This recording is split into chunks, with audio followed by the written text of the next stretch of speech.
Today, England travel to the Algarve to face Portugal in their first Nations League fixture of the year. We discuss how we expect the Lionesses to line up, what we know about the Portugal team, and whether the Nations League is an important competition for England or not. This is our Portugal versus England preview. Alright then, let's talk about it. Portugal versus England this Friday, or today when this goes out indeed. It's a preview for today's game today. Harry, should be a very interesting game. England's first game in the Women's Nations League of, this year. Hopefully a competition that we can go deep in. I know the priority for this year is the competition you're in, right? Yeah, very much so. It's the second year with the Women's Nations League running. Spain, obviously the holders, they're in England's groups. That's really fun.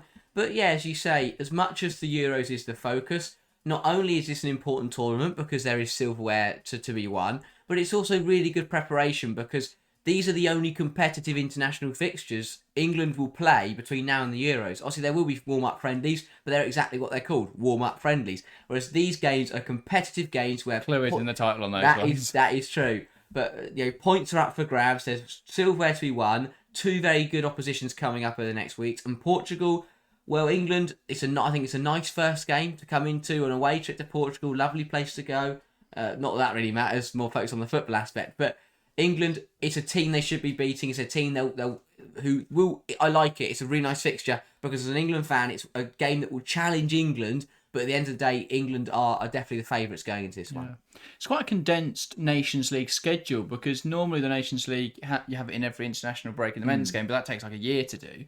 But in the women's game, we will be done by June with the group stage, and then obviously in the October time, I think it's October Internationals, it'll then be the semis and the final. So if we are to win it, that would be when the semis and final are coming up. But yeah, quite a condensed schedule. The last games are the 3rd of June. Obviously, then they'll go back. I presume players will be on holiday for 2 weeks, then come back for the international friendlies. So weird schedule. But of course, we do start with Portugal versus England this Friday. Probably the nicest game, I guess, between that and Portugal, that and Belgium. Obviously, England in a group with Spain, Portugal, Belgium. I think the difference between Portugal and Belgium is fairly negligible. Yeah, I would argue I think Portugal is slightly better, but overall it's not the nicest group. Let's be honest. Obviously, Spain being in there is horrible, but Portugal and Belgium are both good sides on their day, and I do think that. It probably is the nicest group. Well, yeah, but they're all tough groups. They are, yeah, because they're all really good sides. But Portugal, they've done okay. Obviously the World Cup, I think they were all right. But they didn't rip up any trees. I think they've qualified as well for the they had to go through the qualifiers to get the knockout stage of the qualifiers to get to the Women's Euros this year. They are there. They are there, which is a big thing, and it does show that they are a side that can put up a good fight. But it also shows they're potentially they're not one of those top sides. But it does mean that it is a slight. I think it is going to cause a slight problem for England because it means that more recently they have played competitive games in the most recent international break, while England were losing friendlies to other teams. Portugal were out winning qualifiers that meant a lot to them, and it was a competitive fixture where I think that they actually looked pretty good. So for England, it won't be plain sailing, but you want to kick the group off with a win, and as you say, Portugal, it's nicer than starting with Spain. That's basically the main point. True, and obviously Belgium will have that thankless task on Friday, and then England do face Spain on Wednesday. I think this group is really important for Portugal because they play Spain and Belgium at the Euros. Yes. So we're going to see a lot of Portugal, Spain and Belgium playing each other, which is a shame that is how it's been drawn. But yeah, it's an important one for Portugal. For England, are we hoping to get off to a winning start? What do we expect the England team to look like then for the game? It's a little bit of an unknown. I think it's a really hard one to judge because England come into these games after having two really shaky international breaks, and it was slightly worrying to see from an England point of view. So I definitely do think that something will change, that a Wiegman will come up with something because England can't afford to go out and play like they did in their most recent games. So I'm intrigued to see what she's going to come up with. I think obviously that there's a few differences. It's about New Year, first games of 2025. Forget whatever happened at the end of 2024. Come into this Nations League, go out there and play some really good football. Yeah, true. I think it would be interesting to see what shape is used for England here because we've seen various different shapes, various different formations. in the last international break, the USA game, that was a three-back. It looks like England will be using a three-back going forwards. That's obviously what they played for most of the World Cup.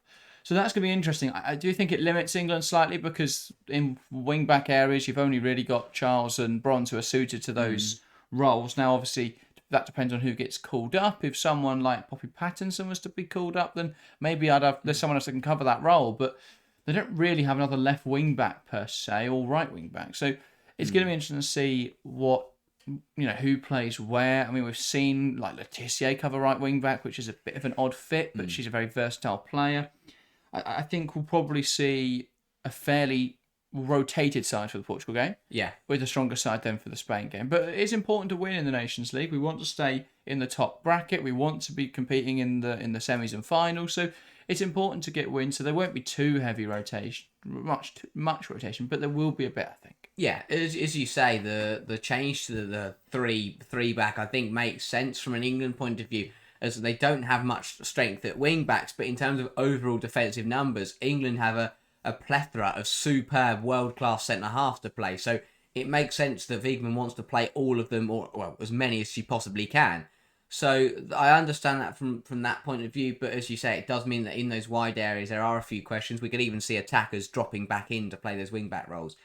But we saw me do that in the USA game, and she did a really good job, to be fair. Yeah, and I think that, as you say, it's a weird one, because usually what you see with international breaks is that you play the stronger side first, and you play your best 11, and in the second game, that's where you rotate, that's where you play the weaker side. But due to the opposition, I think that it will be the other way around for England, as you say. Play your best 11, play the strongest side if possible against Spain, and then give some opportunity to other people against Portugal. But even so, I think that England have good players. It's not like you're putting someone in there who I go, I think they're going to let England down, because I don't see it happening. Like, I would perfectly be happy to watch Ruby Mace, for example, play against Portugal or Spain. I think she's a very, very good player. Yeah. So especially without Georgia Stanway, I'd like to think she starts both games. That's very true. Yeah, it's a bit worrying, but yeah. So overall for England, I think I'm expecting two strong sides, but this Portugal game will be I think what Wiegman will look to do is just focus on one game at a time. Forget that we're playing Spain on Wednesday. Focus on this Portugal game. Go and get a result.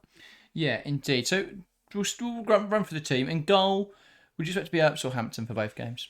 Will it be a different goalkeeper for each game, or do you think that one will be favoured over the other? Personally, I'd split them, but that's because me being me, I can't make a choice between the two. Wiegman's a top coach. I'm sure she needs to make a choice eventually. I'm sure she will make a decision. And as you say, now that we are into the year of the Euros, I think that she will start to make a decision. Whether that's in this international break, we'll wait and see. But for me, I can't decide. I like both of them. I think they're both top goalkeepers. Overall, I'd maybe just do a half each at the Euros. Maybe, yeah. 45 minutes to Earps, 45 minutes to Hampton, and just share it. Half-time swap every game. It's a waste of a sub, but fun. Could be fun. Yeah. So for me, I think Hampton will be preferred. I think we've seen in recent international breaks that Hampton has played those bigger matches, so it's going to be interesting. It's going to be very interesting. I think it's definitely a conversation it's difficult because both are very good goalkeepers, but they've got to pick a clear number one before the Euros. They've got this international break, they've got the May internationals, and they've got the June internationals to sort of figure that out. April, not May. Yeah. And then obviously work out what they're doing from there. In terms of defence, I think if it is going to be a back three, as much as I'd love to, obviously no Alex Greenwood, so that's worth noting. She would probably be in there for me if she was fit. I think it will be Millie Bright. I think it'll be Leah Williamson. They're fairly nailed. Yeah. I want to see Laetitia in there, but I think it's more likely to be someone like Jess Carter if we're playing a back three. Yeah, it's one of those where I think Ruben Moy would have also been in that conversation, but obviously she pulled out. For Parker, I think she's more coming just for the experience to be involved in the Millie squad. Turner is also there, more likely to be involved. Yeah. There's May Morgan covering that back three as well. So. There are so many defenders. It is an absurd number. No wing backs. Yeah. Someone's got to learn. So who do we think is going to play the wing-back positions, Harry? Because my money's on Bronze and Charles. I would make an educated guess that the only two wing-backs in the squad are going to be the ones that play the two wing-back positions. Well, to be fair, it could be Laetitia and Mead. So you never know. But it could be. Yeah, that's the only other option. If Mead does play that deeper role, maybe we'll see that. If it is indeed to be a three-back, again, we don't really know. It's a bit of a up in the air one, so we'll see what happens there. In terms of midfield pivot, no Stanway. Walsh is nailed on in there. you'd think for the big game, you think for probably both the games, Yeah. to have any midfield balance. Who do you think will partner up? Because we could see Ruby Mace, who's Yeah. more natural in that position. We could see Clinton play a deeper role. We could see Blinkilda Brown playing that deeper role.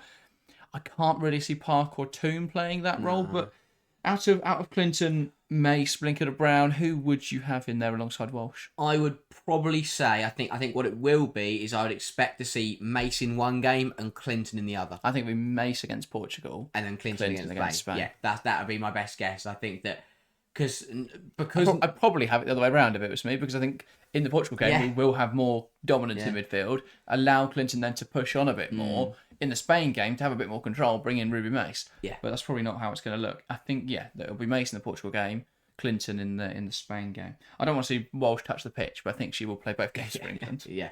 Unfortunately. And then in terms of attacking areas then, that front three, it's difficult, isn't it? Because by playing with wing backs and playing three centre backs, it makes it so difficult to pick a front three, because England have so much quality in attack. It means there's no attacking midfielder. So where does Toon fit? Where does James can play out wide, but odd fit. Where does Park fit? Where does Clinton fit? Unless she's playing deeper, it's a difficult one.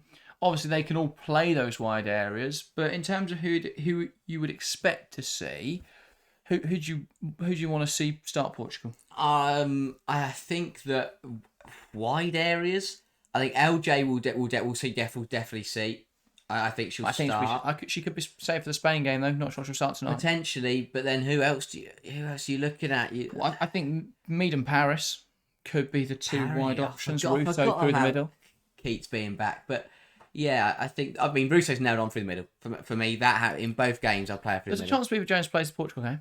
Or at least I think gets some decent minutes to be nice. But I think Russo will start both games. She's been absolutely phenomenal, and I think it'll be I don't think she'll be benched. But yeah, I think the wide areas it'll be rotated out for both games. So the two wide midfielders that play Portugal, I don't think they'll play Spain. Yeah. So could we see something like Jess Naz and Nikita Paris against Portugal? Potentially. I think she'll maybe want more of a senior. I don't know. That's a good. I think that could actually work. Then you have Mead and James against Spain, which does work. Which I do like the sound of that. She might decide to go for one, and then one more senior player that's been with the squad, and then one. So you could see James and Paris, and then Mead and Naz. But let's see what Serena does. But Jess Park as well, another name that should be thrown into those wide positions as well. It's going to be interesting to see. Personally, I think the three back is an odd choice. I get why we're doing it, because there's such strength in defence, and that seems to be the tactic that Wiegman settled on. But I think with the quality that is, our wide options and our attack midfield, more attacking midfielders, which is the potential, and then obviously the wing backs push on. That could see Mead used as a wing back. It's going to be interesting. It's tough to call because we've not seen enough of England, really. There's been through the friendlies, there was so much chopping and changing, so many injuries. I mean, Lauren Hemp isn't in this squad, so where does she fit in when she comes back? There's so many questions at the moment. So it's going to be interesting to see what they do tonight. In terms of the opposition, then Portugal, managed by Francisco Neto, I believe. Yes. How do we expect them to play? Well, it's going to be. I think for Portugal, it's going to be a bit awkward because both sides are going to line up very similarly. We expect Portugal will use the three back they've used in the Euro qualifiers. They've looked pretty decent. At times, it's looked a bit more like a five back, but especially in the games where they were a bit more favourites. The Czechia game, the Czechia game that they won the second leg, it was more of a 3-4-1-2, 3-5-2, which worked very nicely. It was very aggressive, but I'd expect playing against England, they'd probably drop more into a 5-3-2 or a 5-2-3 if they want to use their front three. Basically, they will play a five back, and then whatever they do with the midfield and forward makeup, it depends what they want. I think they'll probably opt to pack players in midfield and go for that 5-3-2, and then just stick Diana Silva and Nazareth up front and just get them to try and cause problems when they get on the ball. Nazareth could also be in midfield and making those runs from midfield. So they've got strength in those areas. I think it's a decent team for Portugal. They're not a bad side at all. So it's going to be a good test for England. I think that's the point of the Nations League. Get similarly matched opposition to play against each other, rather than England inviting Gibraltar to Wembley and putting 8 past them. Yeah. They are going to be tested. So it's going to be a good game. We're going to the game in Portugal. Yes. Should be a good away day. Hopefully, we're expecting some good football. Yes. So make sure to look on your TV screens this evening and see us. Yeah, indeed. But yes, that is pretty much everything for this video. Should be a good game. Should we get some score predictions in, actually? Yes. What is your prediction for the game? I think England will win. I think Portugal will make it difficult. But I do think that England win the game. I'll go 3-1 because England, they should dominate. They should be the stronger side. But I look at that Portugal front line and I do think they will get a goal. I think probably it's going to be Nazareth, really. But it potentially, I mean, Diana Silva scored a double in the qualifiers to send Portugal through to the Euros. So they've got some danger players in that front, and Jess Silva as well. They've got loads of Silvers who play up front that can score loads of goals. Yeah. But yeah, I'll say an England win, but Portugal will nick a goal. I am worried it's going to be a low-scoring affair. I think with both sides setting up relatively defensively, it could be a bit of a cagey one. But I'm optimistic England will get a few goals. So I'm going to say 2-0 England eventually. I think it will be a goal. It depends who plays. Yeah. But I'm hoping that Lauren James doesn't touch the pitch at all this international break. Yeah. No Chelsea players anywhere near this England team, please. But I want to see Nikita Paris get a goal because I'd love her to see scoring a Paris get a return. goal. And I think Russo, if she starts, will score again. She's been in really good form. Yeah. So yeah, difficult to see how Portugal will stop her, but it's going to be a good game. Hopefully it is. If you're watching, look out for us on the screen. Of course, see Harry getting removed by security for some reason. If you're coming to the game in Portugal and you see us, feel free to come and say hi or join us for a beer before the game, or join me for a beer and Harry for a fruit shoot before the game. So should be a good one. Other than that, we're back on Wednesday with England versus Spain. So join us for that live stream. We'll also be back on Monday to talk about the Portugal game. So join us then. That, though, is everything from us today. Go and check out the content from the rest of the week. There'll be a video on screen now for you to go and check out. That, though, is everything from us today. Thank you guys very much for watching, and we'll see you next time. See ya.